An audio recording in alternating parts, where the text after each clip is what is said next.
did ballet from maybe age 4, 4.5 or something, through my early teen years. And it was a huge, huge focus on my early life. And so one of the biggest, most exciting experiences was when I was about 7. I got selected to perform in the Santa Fe Opera. I grew up in New Mexico, and so there were a few of us little kids, and we got paid because it was a professional theater performance, and we were around all of these professional opera singers, and we rehearsed for, I don't know how long it was, a lot of rehearsals, and performed at the Santa Fe Opera, which is, yes, I would say my dad was a huge influence on my decision to practice architecture. When I was a little kid, I loved to draw. I didn't have brothers or sisters in the house, so I had a lot of free time on my own to just use my own imagination to entertain myself. So I just drew a lot. And so he always encouraged me, and he would give me paper. This is dating me a lot, and you probably don't even know this, but there used to be punch cards for computers. I don't even quite understand how it all worked, but my dad had these old punch cards that were like punched via the computer and however it was processing data. So he would give me all the old punch cards to draw on and like old computer paper to draw on as computers advanced.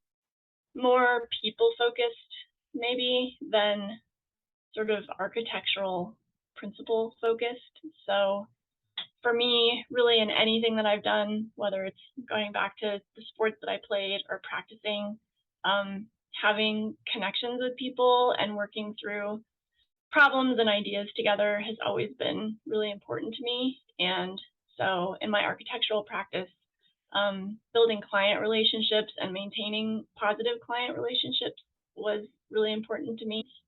And you know, as much as you can understand about if you're working with an existing building, trying to understand the logic of that building, and what the original designer may have been thinking, what's the order behind it, and then how can you juxtapose or integrate into the original order of that structure.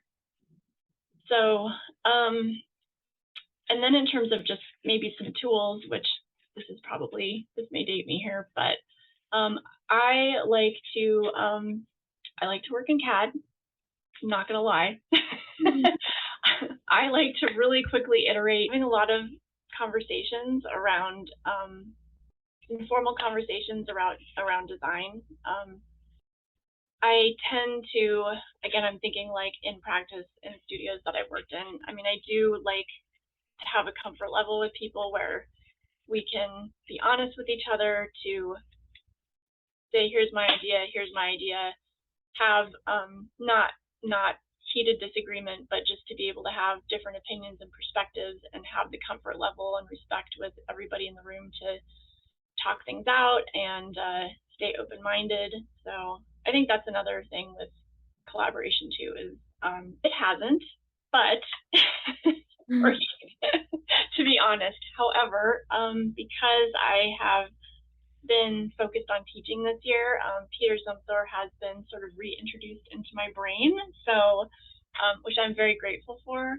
Daily challenges. I think some of the things that I faced recently was just the hardship of the pandemic and how challenging it was with